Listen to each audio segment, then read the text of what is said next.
Howdy, howdy. Jerrod Sessler here. I hope you all are doing good. I dressed up for you tonight. Got a bunch of stuff to talk about. I'm not even going to tell you that this is going to be short. I always say that this is going to be a quick one. Not tonight. I got a number of things to talk about. I have not done a live in a few days. I've been super busy. It hasn't been due to lack of trying. I actually, for those of you that are watching, I actually attempted to do a live in my truck, which in general actually would work out okay. I have a phone holder that I can put it on, and I can pretty much just talk while I'm driving. But I had connection issues where I was driving for some reason, so that was kind of a bummer. Get things set. I don't think you can see very well. I don't know why. I was trying to figure out in this thing why it's blurring the background. I actually did a TV interview here. This is my backyard. I don't know, it was a few days ago on Fox, or I don't remember which one it was, but it was a morning show. And they were like, that's an interesting background. Where did you get that? I'm like, it's my yard. So anyway, it was pretty funny. So we're going to talk tonight about, I'm going to go through the issues, and I want to tell you something else that happened today, but I want to talk about this dirtbag Hunter Biden and his debacle. And you're not going to hear the same thing from me that you hear from everybody else. I'm going to tell you some stuff that is really inside baseball. I'm going to tell you about the federal government shutting off 500,000 acres of farmland water, irrigation water in Idaho. That's happening right now. Just talked to some farmer friends today, and some folks here in the district that actually have land that is affected by this. And we're not talking small chunks of land. So, and then of course, Biden's border lies, which is a little bit old, but I want to talk about that because it was a few days ago, and I want to tell you the significance of why he's doing it, because it's a complete and utter sham and lie.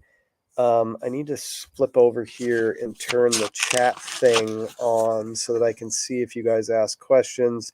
I will also say,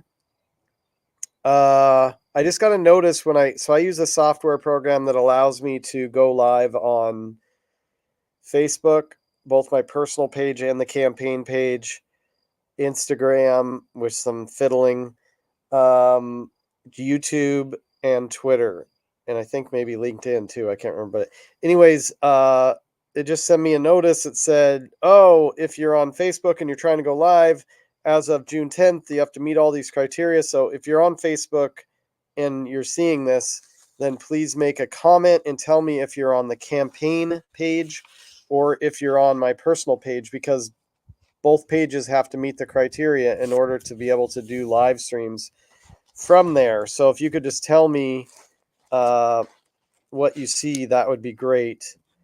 That would really help. The other thing is, where are the comments at? Oh, there we go. Okay. Let's see. I'm going to talk about today just real quick, and then we'll get some other people to join in here before I go into some of these issues. But I've got a good list of stuff we're going to talk about here. Today was interesting. I literally cried on my tour, one of the tours I did today. You want to know why? So for those of you who know me, you know I love the kitchen, and I love cooking and baking, and I really just love eating. Let's be honest.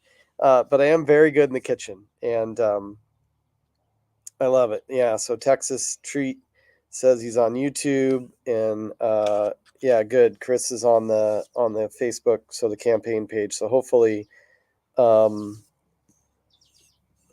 yeah, those are both on. So hopefully somebody on my personal Facebook page can also confirm that you can see it too. So maybe we meet the criteria. Let's see. I did it. One of the tours I did today was a onion processing.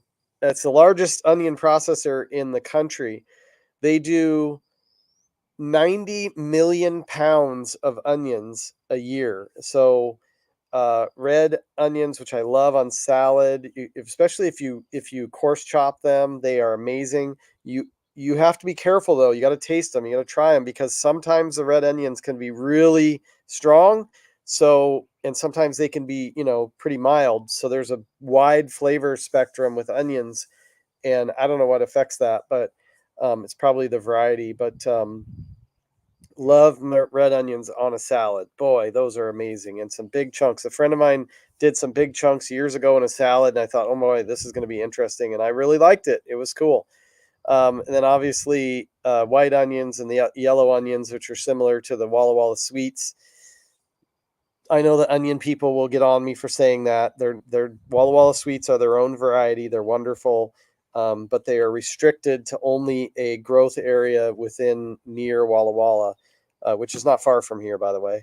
So anyway, that was cool. Got to do that. But I'm telling you, the question I asked the guy when we got back out to the lobby was, said, I want to know how many people start working here and do not make it through the first day because of that crying that happens as soon as you walk through that. I mean, some spots were bad. Like it was literally like you're standing in an entire warehouse room that is like cut onion fire in your face.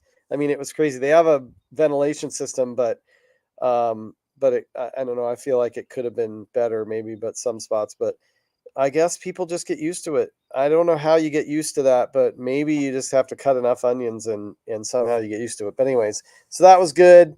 They do. I'm trying to remember what the numbers were. About 350,000 pounds per day they process through that place.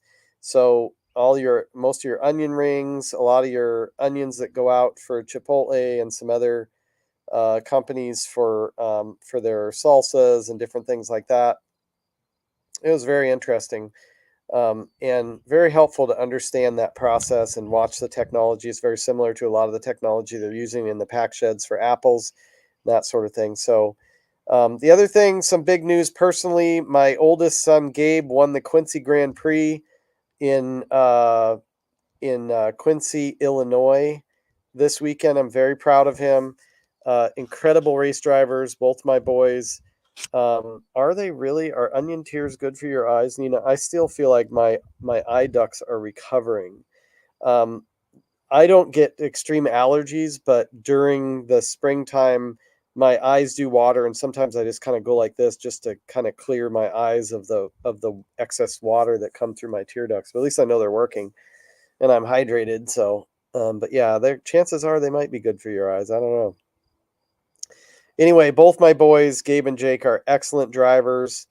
Really, really proud of them. And also, my son-in-law is also named Gabe, and he was racing this weekend in the Mustang Challenge Series in gosh, I keep wanting to say Atlanta, but he wasn't in Atlanta. I can't remember what city it was he was in this weekend, but he was up to sixth in the race and he got wrecked. So he finished back in 17th, but he was running good first weekend in that car, and so really proud of all the racer boys, and just can't believe Gabe won the Quincy Grand Prix again. This is his second time going. He went back in either 2020 or 2021. Hundreds of drivers show up to these things. He I don't know. I mean, obviously, I'm biased with my boys and their racing ability. I grew up teaching them how to race and taking them to tracks and, spending 25, 30 weekends a year going to tracks, which we had a great time. We loved it. And they became amazing race car drivers. And so I'm really excited for them to be able to do that. It's just a lot of fun. Let's see. Let's dive into,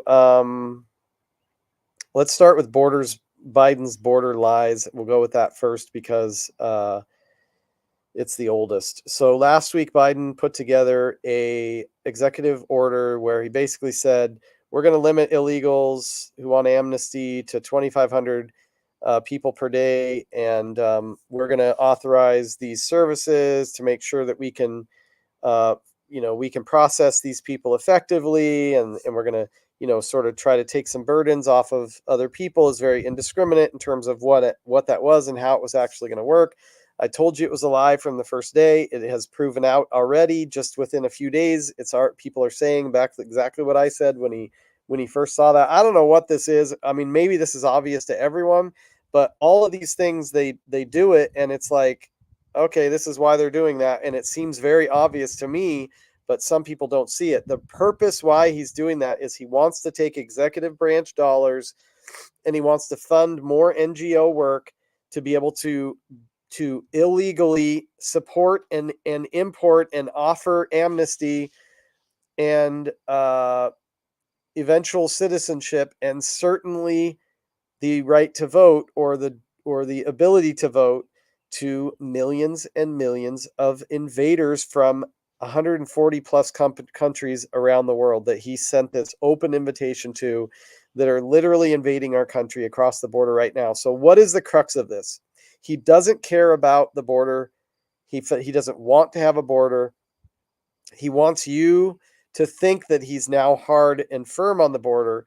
If he was true and about that, he would redo the 91 some border policies, executive orders that President Trump put in place, and things to reverse the processes and procedures that President Trump put in place. If Biden was serious about the border, he would reverse all those and get us back to a safe border. Let me tell you this: if we have a major tragedy in this country, like a terrorist attack, similar to what happened on October 7th in Israel, or just anything, maybe a 9/11 type or much worse. They say that it could be much worse because there's more density of Hamas here than anywhere else in the world. But there's a lot of other people that hate America, including evidently some Americans that are helping them, which we'll talk about Nancy Pelosi here in a minute. If something like that happened, my point is, how long would it take our government to close the southern border? How long would it take them? Honestly, I think they could probably do it in 3 days. Really. Maybe it would take less time than that. All they would have to do is send a message to the world that the border is now closed. That would shut off the pipeline and then enable the CBP, the state troopers, different authorities in each of the states that are actually adjacent to the border to be able to do their job. That's all it would take. And there's a good chance that we may see that. Unfortunately, it'll be at the cost of American lives, which is really disappointing. Nina says, how can install Biden flood America with illegals, criminal terrorists, and Congress doesn't stop it? Exactly. Why do they not do anything? Well, feckless leadership. I'll tell you that. Electing people who are more worried about getting reelected than they are about doing their job for the American people. And we've got some good people in Congress, but there's not enough of them. And by golly, that's one of the reasons why I'm running for Congress, is because we need to replace Dan Newhouse, who has betrayed us, and he has done nothing to help us. He's done absolutely nothing. He spends everything that comes across his desk. He has voted to impeach President Trump. He funds Planned Parenthood and other things that are against our moral compass. He does not support traditional American values. He had a employee in his office, in his congressional office, who his name's Sean O'Brien, who created a gay sex tape in his office, and he shared that on social media. And there was an investigation by the Capitol Police about that. And Dan Newhouse continued to employ this person for more than 3 months, close to 4 months, I think. And he was making somewhere in the range of $15,000 to $17,000 a month. How is it that this young, obviously self-proclaimed gay person went to Congress with Newhouse, Dan Newhouse, started working for him as an intern, worked his way up in just a few years, and he's making 2, 3, 4 times the amount of money that normal Americans make? And he creates and shares just a disgusting, abhorrent gay sex tape in his office, and he continues to employ him for months afterwards. Yeah, it doesn't make any sense. Really, really terrible. Matt asked, what are the odds of keeping America out of foreign wars? Not much with Democrats in office. And I'll jump into that for a second, Matt, and I'll share with you why, as long as Democrats are in control, because I'll tell you, this is so obvious and they're not even hiding it anymore. Just listen to Lindsey Graham, listen to Mitch McConnell. What they want is they want to feed this military industrial complex. You see, in business, when I go out and I buy a piece of equipment, that equipment becomes an asset within my business that has to be tracked and stocked and depreciated over years and eventually sold. And that money, whatever little bit of money you get back out of it 20 years later, you put that back into your business. Well, here's the interesting thing. Businesses are focused on profits and they want to make profits. They want to make progress, right? With the government has become an entity of its own that doesn't seem to care about the people that it represents. And so we end up in a situation where, in a way, we actually are competing with our own government. And they love making bullets and bombs to the tune of about $7 billion a year here in the US, which is interesting to statistics, too. Think about this.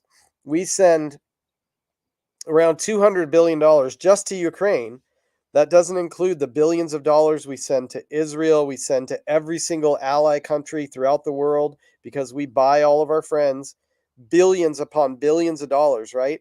We only produce about $7 billion worth of munitions here in the United States annually. So help me understand this. There, we're funding our entire military complex. Now, there's lots of other money that gets spent on tractors and tanks and different things that are necessary, Humvees or whatever. That's not part of the munitions. That's just bombs and bullets, $7 billion. But we're sending $200 billion over to just Ukraine, right? For them to buy guns and bullets and bombs, right? And tanks and whatever the heck else we'll send them. So you have to think about this. If you want to prevent wars, you have to stop funding the military industrial complex with and people think, oh, it's not just about the stock market. It's not just about uh, these companies. That is some of the ante that gets the very high net worth, high wealth individuals around the world, especially the United States, to continue to support Democrats because they're just making money hand over fist. But some of that money is handled illegitimately. And since we're going to talk about Hunter Biden tonight, we'll talk about that. But just look, for example, at this. What was the company's name in the energy company Burisma in Ukraine? Such an interesting story. This is all public information, but Biden was in Ukraine to deliver a check for $1 billion to the country of Ukraine. A portion of that money, I don't remember how much. I think it was about $100 million, so about 10%, but it might have been more than that. Was going to Burisma, which is an energy company, to do some project for the government, right? Well, around the same time, Hunter Biden and his buddy get put on the board of Burisma, and they start getting checks that added up to $1 million a year. And so that's just straight up corruption. Like, it's not even hard to see it. It's sort of like when the Clintons and uh, the Clinton Foundation was created. The whole purpose for that was to not to do anything good in America. It was just money laundering, so that because the foundation as a charity can take money from anyone, right? Well, what if that money comes from a foreign country and it's, say, $20 million or $1 million or $1 billion, whatever it is, that money's coming into the Clinton Foundation, which they're supposed to be doing good things with it, right? No, they're not. They're basically they're selling American assets. That's what they're doing through the Clinton Foundation. And if we ever are able to do a deep dive on what actually happened, where was the funding that came from the Clinton Foundation? Where did that money get used? It's all corrupt. And so you send a couple $100 billion over to Ukraine.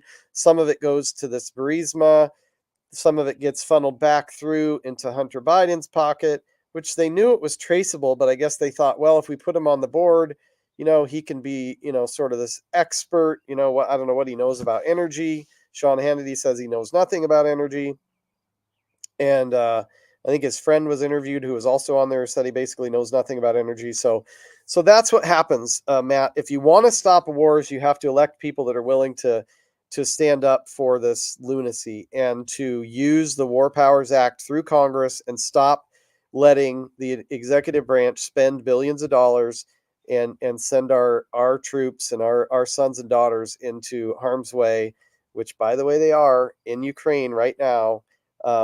Just look at this stupid uh, what is this dock thing? This is what was $2 or $3 billion they spent for a stupid barge, a dock, like this mobile dock. This is the dumbest thing on the planet. It's literally like a sitting duck. When I was in the military, I was stationed on an aircraft carrier. I was responsible for the team that worked on the flight decks. We were responsible for the catapults, for the power behind the catapults to launch the airplanes off of the deck. That's what my team did. We were part of engineering. We provided the horsepower, the steam power to be able to launch those airplanes off the deck. And I don't even know where I was going with that. I totally got off on military and veteran stuff. What was I talking about?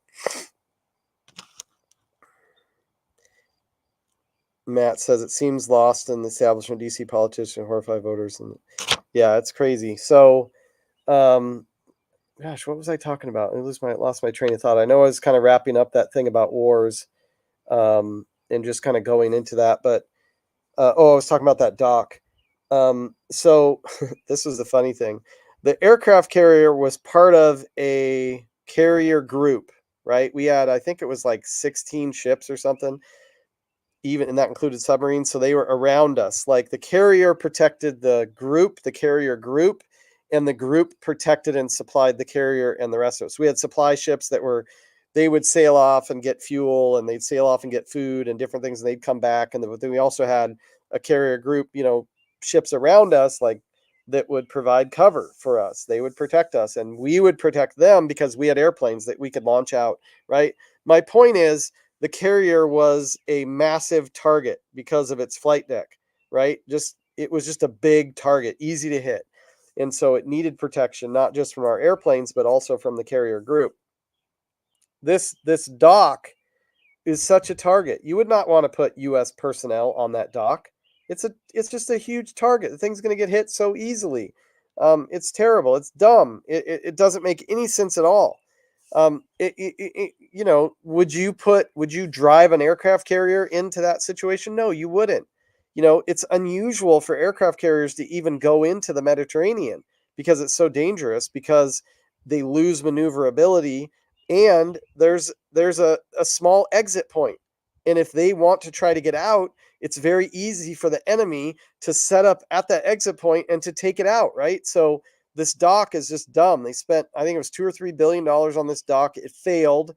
Where's the accountability? Who was the vendor for that? Well, somebody within the military industrial complex, made a bunch of money on it. And so my point in all this is just talking about the flow of money. Dan Newhouse, who I'm running against, invested in Raytheon 2 days before they passed a $95 billion bill through the House to help send more money to Ukraine and Israel and I think it was Korea. No, Taiwan. And of course, the Raytheon stock went up because Raytheon's part of the military industrial complex. Now, I don't have anything against any of these companies. I want these companies to be successful, but I think they should be resilient enough to operate in a way that they don't have to have guaranteed funding that's coming through because we're in the midst of some war. We do practice with our munitions, and so there should be some of that. We do want to upgrade.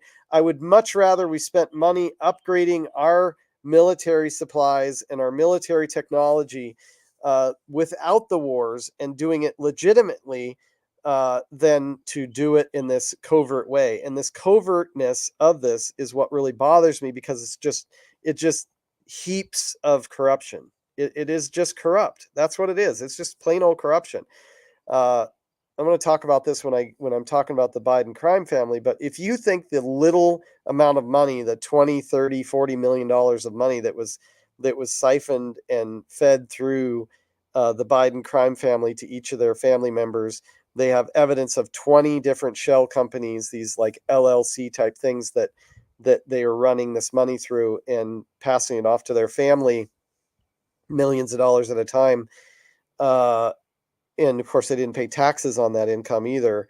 If you think that was a big deal, and you don't understand how big this is, those are pennies compared to the kind of money that we're talking about. It is way bigger than that. And I'm not saying that that's not significant, but it's tremendous.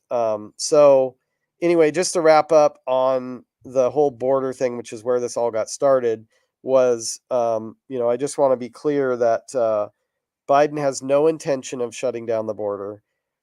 Even though it's been a week since his executive order came out, there's been no closing of the border. What does that actually mean? That the border, like, what do? You like send up the flag, like raise a flag on the flagpole and say, okay, the border's closed now.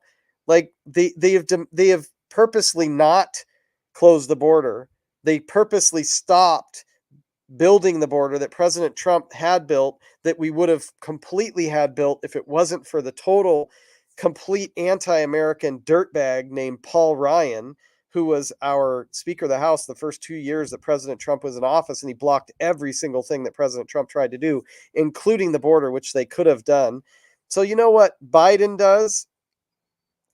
Resident Biden, they go out and surplus and scrap sell all the border materials that were piled up and ready to be installed. They were putting, what was it? The clip they were at, I think they were at around a couple miles a day that they were installing when President Trump was in office. They got 600 or 700 miles installed. And then all the material that was paid for by you and I at top dollar, I guarantee it, got sold for scrap, basically, at an auction. It's totally ridiculous. That's what Biden thinks about the border. Trust me, this executive order he has to do is doing nothing but fund more NGOs to be able to process more illegal invaders so that they can get more votes for the Democrat Party, so that the United States can be more in danger, so that they can continue to fund the military-industrial complex. Because trust me, you think they're funding a lot of money for Ukraine? What do you think is going to happen when we have an attack in our own country? And all the American people are shouting at the government saying, you are supposed to protect us. What are you going to do now? Absolutely terrible. We're spending $1 trillion a quarter in excess of the money that we have to spend. That is what this current government has given you. And people ask me why I'm running for Congress. How am I going to be different than the incumbent? There you go. Traditional American value.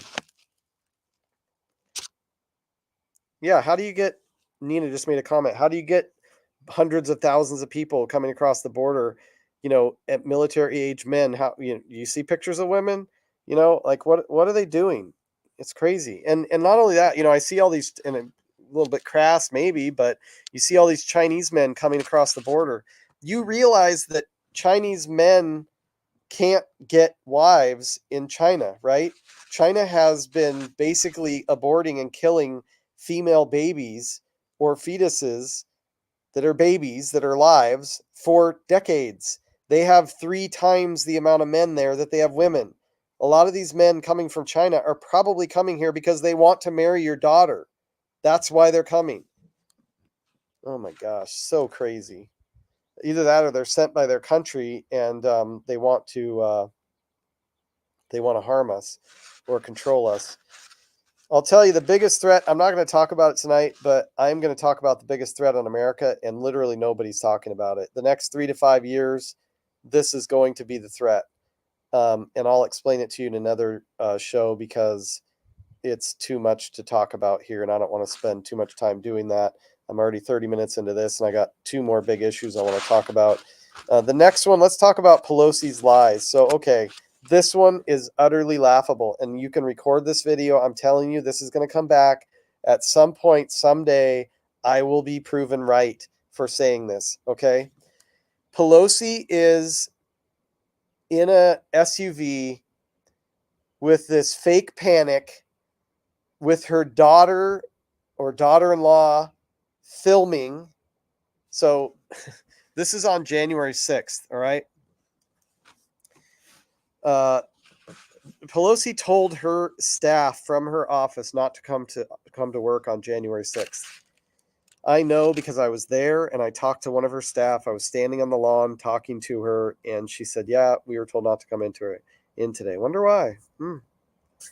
I guess they just randomly do that on one of the busiest days in Congress when they're, going to be confirming electoral votes. No, it's because they had a planned insurrection to try to prevent President Trump from becoming the president ever again, and they knew that they stole the election, and they had to make this thing work. And so, this video that you see going around of Pelosi talking about, oh well, we should have done more. We were responsible. We should have had the National Guard there. We're just totally out of control. This is all acting. She is lying through her teeth. And let me explain something here. She is guilty. And you can watch videos, you can talk to other people who made phone calls to her office. She absolutely she is responsible for the master, what is it called, master at arms for the house, for the Capitol building, who is responsible for the Capitol Police. They were on stand down. There were literally probably maybe 24 Capitol Police on the west side of the Capitol on that day. There was no fencing. I have been there for Promise Keepers when Christian men were going to march on the mall to worship God, and they have 6-foot walls, barriers, hundreds of police. This is a volatile situation that they know there's a lot of American people who disagree with the direction and confirmation of the election, and they have a couple dozen Capitol Police with literally landscaping fence on the west side of the Capitol. No. The other thing is the west side of the Capitol is never open. Okay, all the doors are probably screwed shut. There's only one door that opens. It's the door with the round top on it, round glass, and that's the one that the president-elect walks out of when they're going up onto the stage, which is set for them to be able to be sworn in as the new president. That's the only door that opens. None of the other doors open. None of the windows open. They never have. Why were those doors open that day? Why? You know exactly why. Nancy Pelosi is complicit in this. The reason that she released the video now is because they wanted it to be seen as true. They wanted it to be seen as a leak, but they want it to be seen as true because Nancy Pelosi may not look it, but she's really old and she doesn't want to spend the rest of her days in prison where she belongs. The video is to be used later to try to get her out of any complicity that she would have, but it's not going to work because the video is fake. The video was created on purpose for a scenario like this to try to protect her from her guilt. Let me tell you something. The number one thing that the individuals, people are talking about President Trump getting revenge on the dirtbags that have gone after him. We don't need to get revenge. Holding people accountable for breaking the law is not revenge. You do the crime, you do the time. These people are guilty. What we need to do is we need to send people to Congress that have the guts and the fortitude to be able to hold them accountable. And that's exactly what I will do. And we have to send other people there to do that too. And I would recommend that you send money and endorse candidates and research candidates that that are really good, that are going to do that. The people that are guilty, these 51 intelligence agents that signed this letter that said that Hunter Biden's laptop was Russian disinformation. Yeah, they're going to sing pretty soon because you know why? Because they're concerned about their own bacon. And they realize when President Trump gets reelected and we overwhelmingly take back a massive majority in the House and the Senate, and we control the White House as well, that people are going to start going to trial and people are going to start to pay the price. And I don't care how elite you think you are not going to be exempted from this.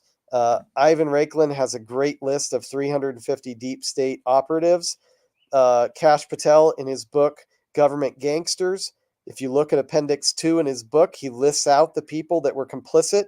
He says exactly what they did in his book. And I trust Kash Patel a heck of a lot more than I trust people that were ripping off the America for their own good. And in some cases, costing people's lives is terrible. Back to this whole military industrial complex and the funding of that. Why do you think we pulled out of Afghanistan the way we did? I'll explain to you why.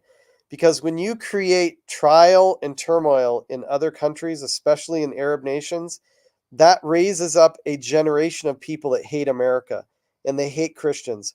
And so they love the Quran that tells them to go and kill Christians and behead them and carry their heads around in paper sacks. That's exactly what they want to do when we go out and we do dumb things like what happened in Afghanistan. We never should have left Bagram. We have hundreds of bases and especially air bases across the world where we keep military people very peacefully, which we could have done. Just the amount of money on the deck that they left, they could have kept 1,500 people in Bagram for hundreds of years. It's crazy. Just think about the dollars. They left $85 billion worth of equipment on the deck that was just handed off to the Taliban and God knows who, right? To reverse engineer it, to use against us, to use against our military. Absolutely unthinkable. Why do they do this? Well, the Democrats want war.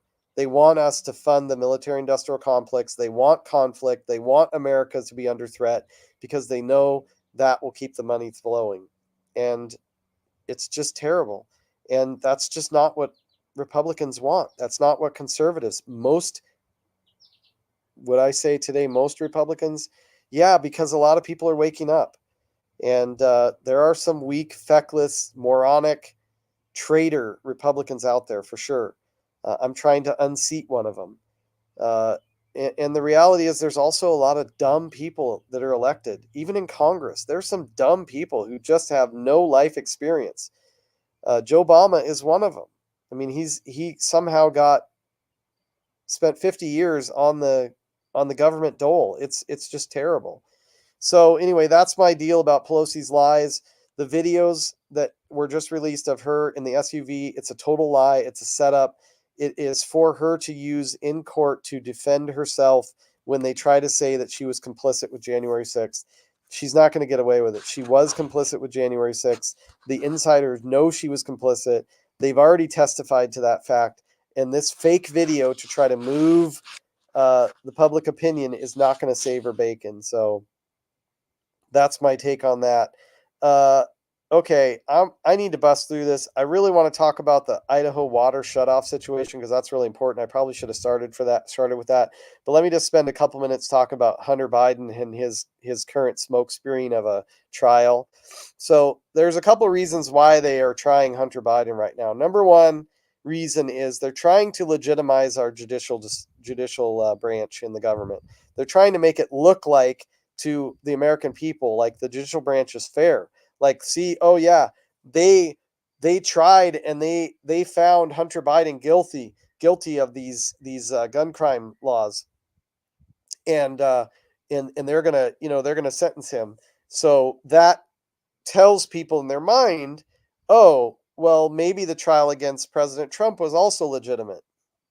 Please don't be so stupid. This is all for show.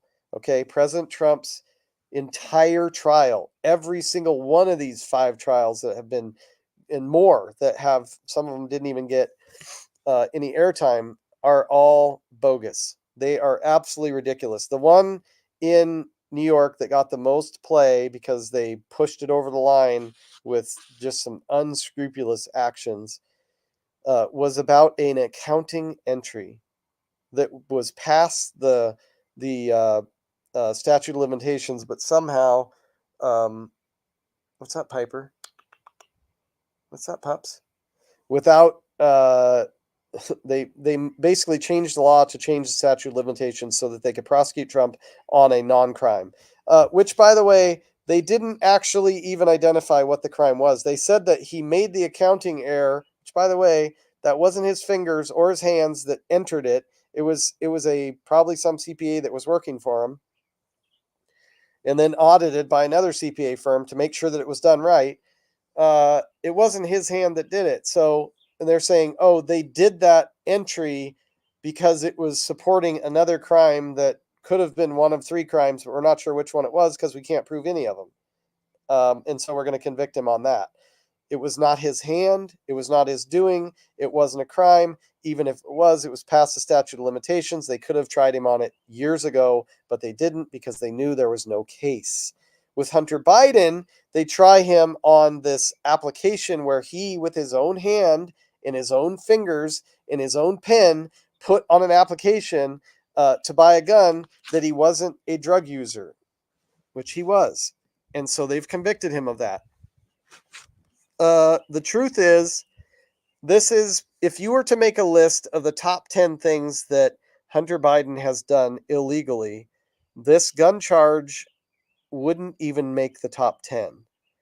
But they want to convict him on that for the show trial for reasons I've already described.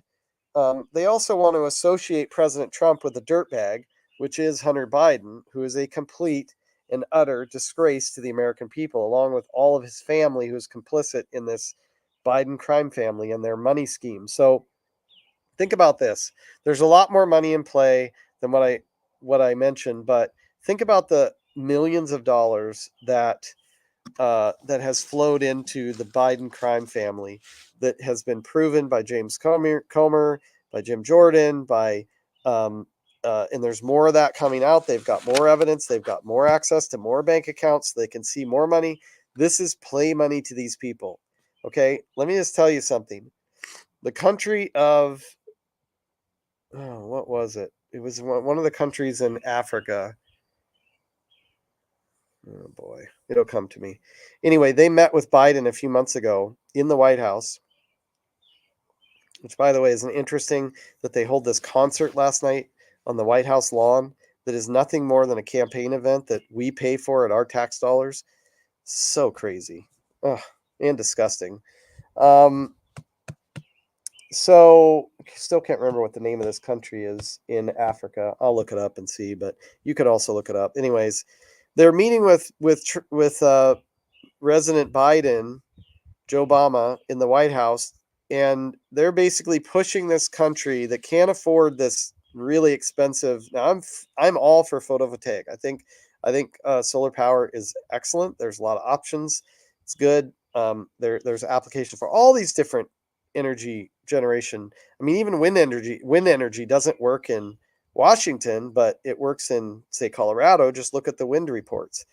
It doesn't float here, and the reason it doesn't float is all it does is increase the cost of our energy, because they will try to make it work, and they'll basically force the energy payers, which is each of us, to pay whatever the rates are. And if they spend, like this beautiful hill behind me, I don't think you can see it, but beautiful mountain there, that's our backyard view.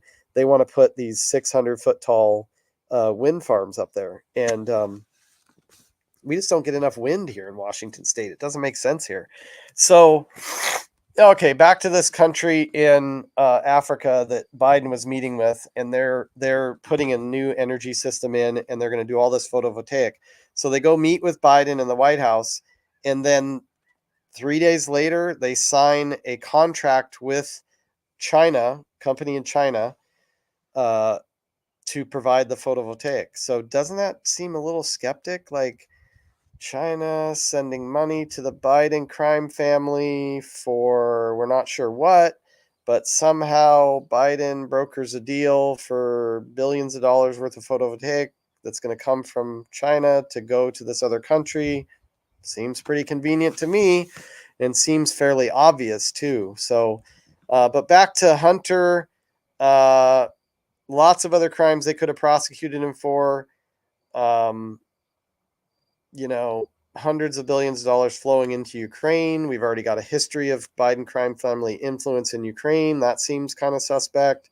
So, my question to you about this is, when you think about money that flows out of America to another country, let's just use Ukraine because we've spent so dang much money there in the last couple of years. Why is there no ledger?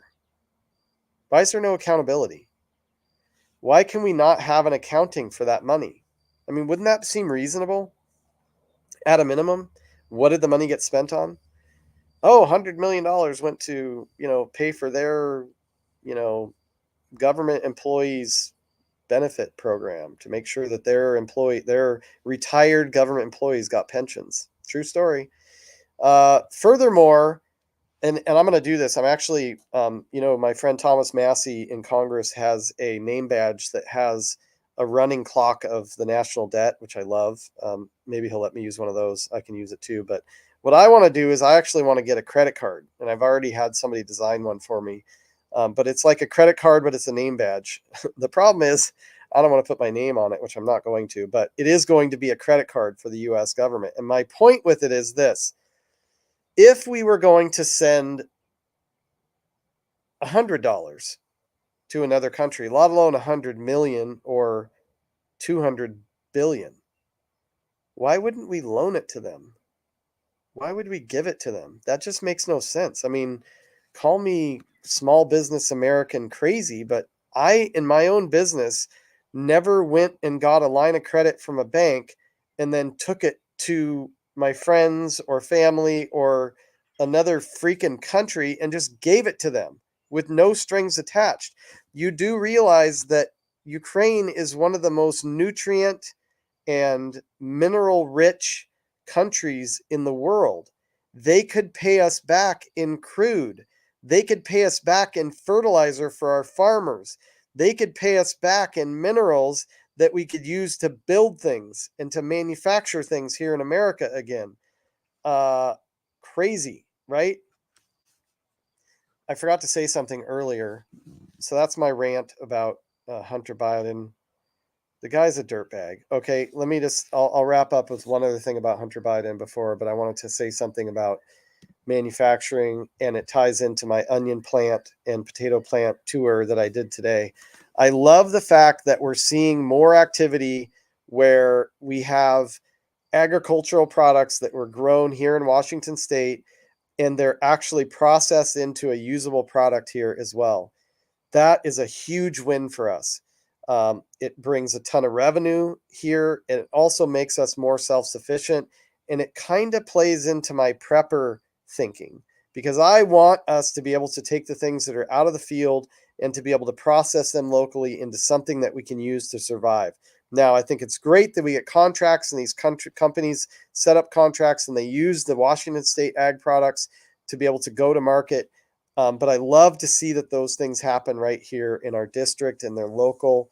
Um, I want to see the same thing happen within our manufacturing environment. I want to see us produce the minerals, extract the minerals out of the earth, and I want to see us process those minerals into manufacturable products. Like, for example, you pull minerals out of the earth and you make sheet metal out of them, or you pull minerals out of the earth and you make wire, copper wire, or something out of them, right?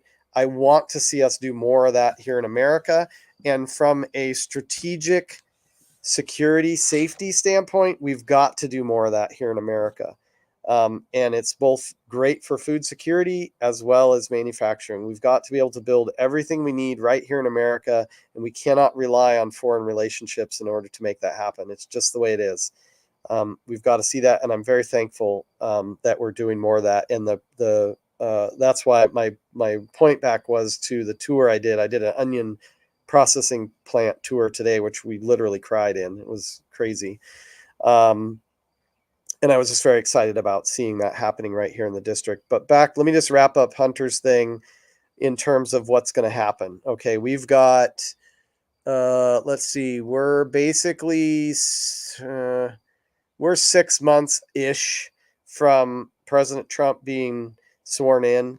So what's the timeline? Hunter Biden has got lots of other issues. This is not the only, I said earlier, if you listed his top 10 crimes, the one he was just convicted for wouldn't even land in the top 10. So he's got a lot of other issues. Plus, during this trial, he essentially gave evidence that he purged himself in a deposition with Congress, with them. So that's actually illegal as well, and that can be used against him when it comes to sentencing, and could also be could be used in additional ways in terms of crime. So, oh yeah, it was. Thank you, Matt. It was Ghana, I think, that did the thing with the photovoltaic.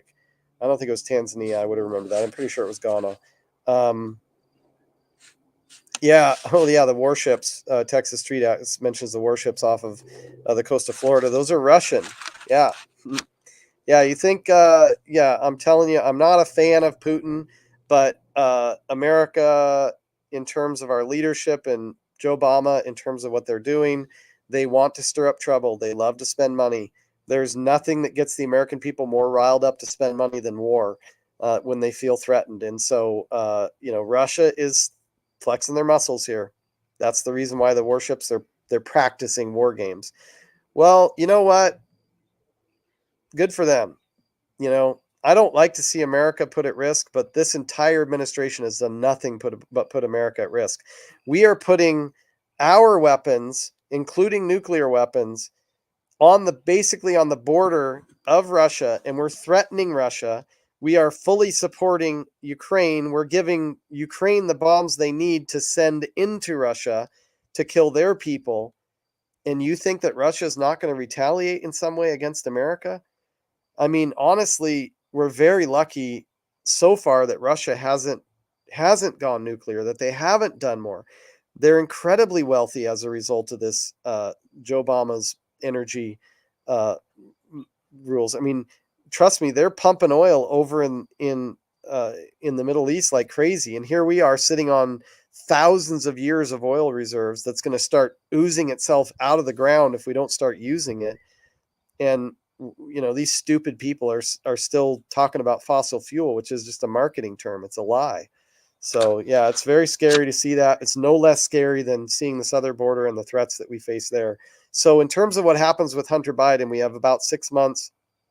What happens most likely is Joe Obama becomes lame duck after the election, and so you go through November, December, and part of January. He has less than 3 months to issue pardons.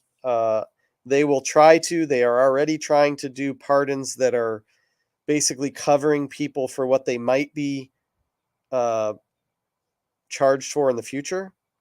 They're actually doing that.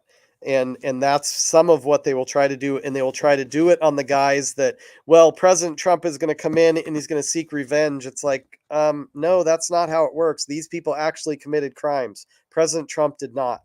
And so that's what we're going to see happen most likely. And if they steal the election again, which I don't think they will, I just think it's too overwhelming. I think we're going to have a sort of 1984 sort of Reagan-esque kind of election here with President Trump. I think it's going to be over freaking whelming. I mean, there's people in Washington State where I'm at. I'm in the most conservative district on the West Coast, Washington, Oregon, and California. And I have President Trump's endorsement. We are going to win this seat. And I am going to lead the charge to bring Washington State back conservative again, just like it used to be. And there's no legal way without cheating that Joe Obama is going to win another election. In fact, I question whether or not he's actually going to be the one on the ballot in November, because I personally just don't know that he has what it takes to stay alive. And that's not a threat. It's more of a prediction on my point. I said this back in 2019 when him and Bernie Sanders were running for president. And I'm like, these two guys, Bernie Sanders had his heart issues. Biden is just, Biden. Like, I don't know how he's managed to live this long. These guys are, they're on their last leg, and Biden is clearly being propped up on drugs. I mean, everybody's talking about that. And you just see his swings in terms of his energy, and even just the way he looks physically. It's like, dude, some days he just looks like the Walking Dead, and then other days he's ready to yell at you and scream and, get mad and all this stuff. So anyway, lame duck will be between the election and the when President Trump is sworn in. He'll have less than 3 months to do all kinds of damage control, and they will do it, and it'll be disgusting, and they'll try to do it, and then that basically what that'll do is it'll just clog up the churns of wheels of progress, the gears of progress, to be able to convict these people and hold them accountable. The challenge I think that you have with Hunter, so he will probably get convicted of somewhere around 2 years. He'll never see a day in prison because they'll appeal it and get it deferred, and he might do some home detention or something like that, but he's not going to see anything. And regardless, Biden will commute his sentence. He said he wouldn't give a pardon, but Biden lies about everything all the time anyway, so he doesn't care. I mean, he's the president, right? I said long ago they should have just tried him just so that his dad could pardon him. It's like, so. But here's the problem I see for Hunter is I don't think that they're going to be able to get through all the court cases that are against him by the time his daddy is out of office. And I think that presents a problem for him. And one that I'm not sure that there is a way to fix, because he would literally have to just really push hard and do plea deals or do whatever it takes right now just to get those cases through.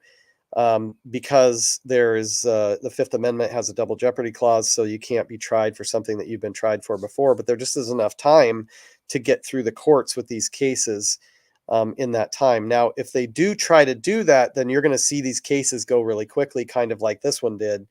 Then you're going to see them pretty rapidly, one after another, because they're going to try to get them through while they've still got the power to be able to pardon him. So anyway, that's my take on that. All right, I want to talk about the Idaho water. There's a couple comments here. Yeah, Russia's Russia, but Russia just wants to be a member of the top elite leading countries in the world. They're not there financially, but they are militarily, and for that reason, they deserve respect. Yeah. So anyway, question here. Dispel the myths who think who's going to save us. Let's see. Dispel those who think you know who's going to save us. She was okay when running against the mom in tennis shoes, but it seems she is running against Jerrod in collusion with Newhouse to split the vote to pay off her previous debt. Yeah. Interesting. There's a link there for a Seattle Times story. I don't know if they told the story or not. They probably didn't. The truth is that Tiffany Smiley was a good choice for Senate. I only say that because she was running against Patty Murray. I feel really bad for her because she was really misled by her political consultants, but she isn't really that experienced, and so you can't blame her, I guess. If you've got a gladiator like me, then you want to run that person. I have 55 years of life behind me. I've raised 3 kids, served in the military, owned my own business successfully for about 30 years, double engineering major. I'm not stupid. And I see all the corruption. I've been to Washington, D.C. dozens of times, probably 40 times. And I see it all. So Tiffany Smiley is no match for me. She has a good name. I am very appreciative of the work that she's done for veterans, especially for her husband. I am a veteran. She is not. And she has a bunch of campaign debt from her Senate race. I don't know how much. I was told it was about $2 million. And she has been defrauding voters and donors to pay off that debt for the last couple of years. Dan Newhouse going into filing, who I'm running against, he was behind by 17 to 19 points. He was going to lose and lose badly. So I am told that he recruited Tiffany Smiley and he recruited 2 Democrats to get in the race. And I look at the numbers and I think that makes sense. Like, of course, he would want to recruit Democrats because they're going to split the Democrat vote. Last cycle, Doug White got through as a Democrat to run against Dan Newhouse in the general. That's a beautiful scenario in this district because it's an automatic win, because this district votes about 75% Republican. So no Democrat is going to win without cheating against a Republican in a general. In a top 2 system in Washington state, you can have 2 Republicans, you could have 2 Democrats. And so what Dan Newhouse was doing, if this story is true, which I believe it is, Tiffany Smiley was recruited to get into the race. She's got a bunch of campaign debt. This gives her a way to legitimately raise money, and a lot of it to be able to hopefully pay off her campaign debt. God bless her. I'm sorry that she got into that situation, but that's just the way it is. And Dan Newhouse wants to split the vote because he was losing in horrible fashion to me. with Trump's endorsement, and he had to do something. And so they panicked. They pulled the trigger the week before filing. I went to Washington, D.C. to meet with Freedom Caucus members, many of which who have endorsed me. And Tiffany Smiley went to Washington, D.C. to meet with Dan Newhouse. Then they filed the next week, and you can put the pieces together how you want. At the end of the day, I'm still going to win. I'm the best candidate. I am the gladiator in this race. I am the one who is going to fight for America. I'm the one that's going to help us restore Washington. And, hopefully Tiffany gets herself out of debt and Dan Newhouse moves on and does something that, is productive for him. I heard him and his wife have a house on the beach in Florida, so I think that's great. Maybe he should move there. I don't really care. So let's see. Let me just talk about the water issues in Idaho, and then we're going to get off this because I'm an hour in here. Very much appreciate y'all watching. I hope you enjoy the background. This is my yard. I did a show. I wish you could see this better. Why is it so blurry when it's far away? You see that? It doesn't even show you. It's so lame. I did a show, a live show on Fox, or I don't remember what it was, but one of the shows I did, I came out here. It was early in the morning. I thought, man, it was so beautiful, and the sunrise was coming up. The sun comes up over the hill there. And they asked me on the show, they're like, wow, it's such a beautiful background. I wish I could. I'm like, that's my backyard. It's not a filter or whatever. It's the real thing. Anyway, so very distraught about what's going on in Idaho, and this does affect the farmers in Washington. So make sure that you talk to your farmer friends about this. Members from the federal government, this was not the state. This was, I don't know if it was USBR or who controls the water over there, but they red tagged 500,000 acres of land. This is farmland that has already been planted, that's growing. It is green. It is an atrocity. It is really, really bad. Farmers over there are absolutely livid. The state of Idaho is completely up in arms. I talked to farmers about it today. There are farmers in Washington state that are affected by this because they have land that's over there, ground that they're farming, and they're continuing. So the government doesn't have unilateral ability. I mean, how do you shut down water? Hey, we're going to close the river.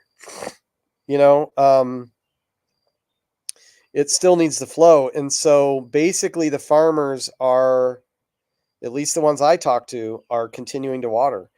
Even though they go out and they red tag pivots. I mean, and they will probably try to shut down the power so they can't run the pivots or, do something. But right now the farmers are fighting back, and they're just saying, no, if we shut the water off right now, this is going to cost us millions of dollars. And at the end of the day, that's all this is about anyways. It's about money. And they're trying to extract more money from these farmers and from ag. And I'll tell you, let me just be straight with you and square with you. We do not have a water problem.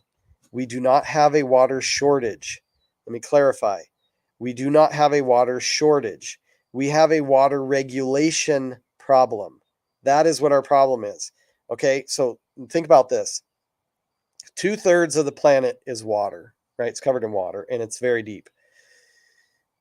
1/3 of the planet is land. So let's take 1 inch of water off of the entire ocean, right? Just in your mind, pick that blanket up, fold it on top of itself, just fold it in half, because remember, 2/3 of the planet's surface is water, 1/3 is land. So you have to take that 2/3, you take that 1 inch and you fold it in half. So you stack it. So now you have 2 inches of water that you're going to set on top of all of the land. Now what happens to that water? Where's it go?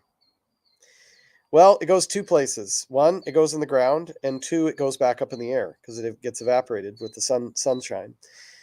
So when it goes down, think about if you dumped all that water at once, right? You would have a massive water flow going out to the oceans because the oceans are lower than the land. So the water runs off.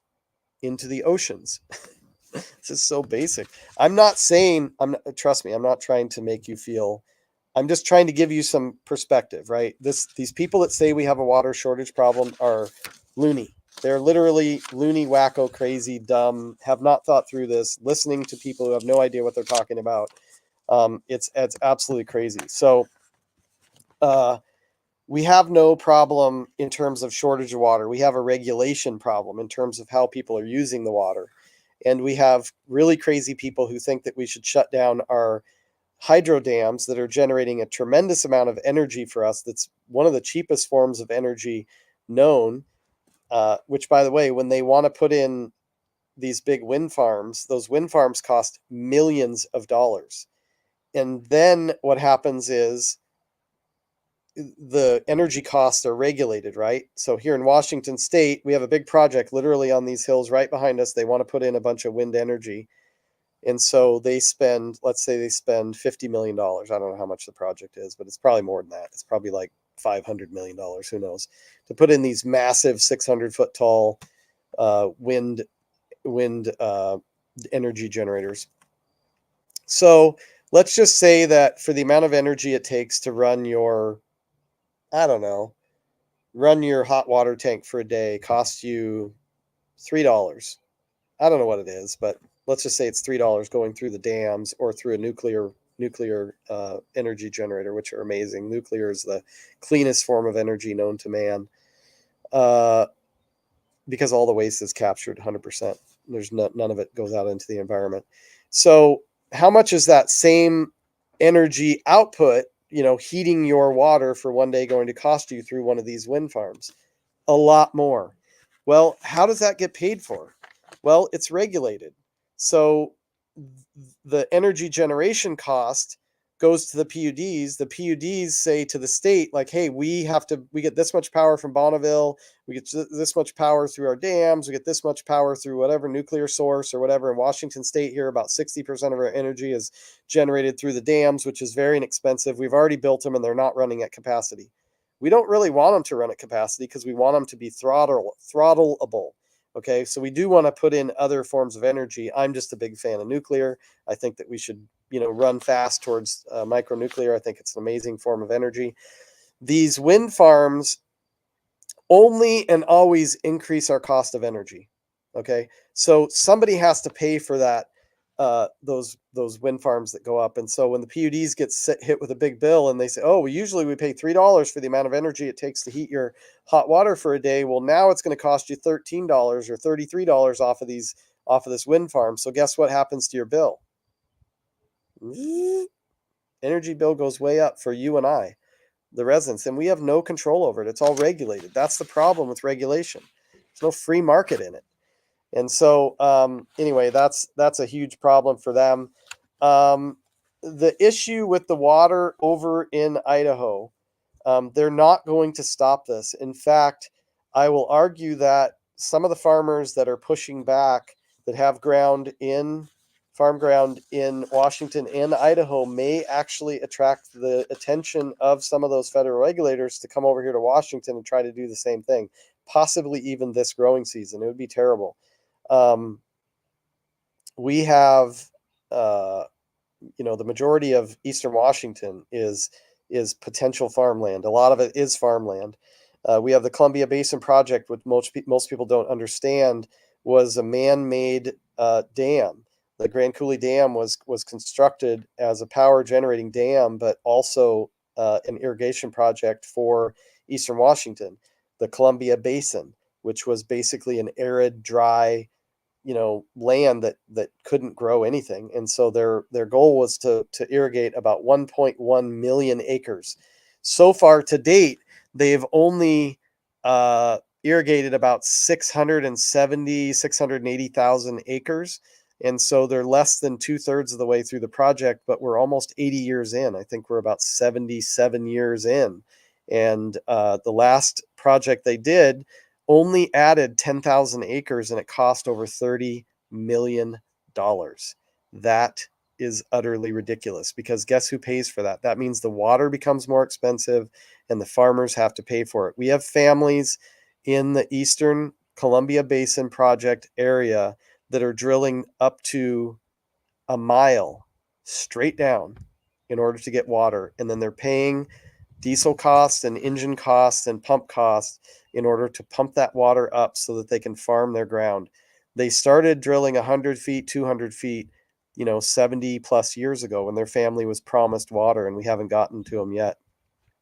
We have to change that. The USBR, the Bureau of Reclamation, is more worried about mitigating risk than they are about doing their job and making the commitments real to the American people, and especially to the American farmers. So this issue in Utah this is affecting people with senior water rights. This is not like ancillary water rights. This is senior water rights. And again, there is no water shortage. It is all about regulation. So yeah, so that's very concerning, and I want the farmers here in Washington State to know. So please spread the word about that, and certainly encourage those farmers to call me if they want to talk about it. There is ways around this, and there is stuff that we can do, but it's going to take an effort from all of us.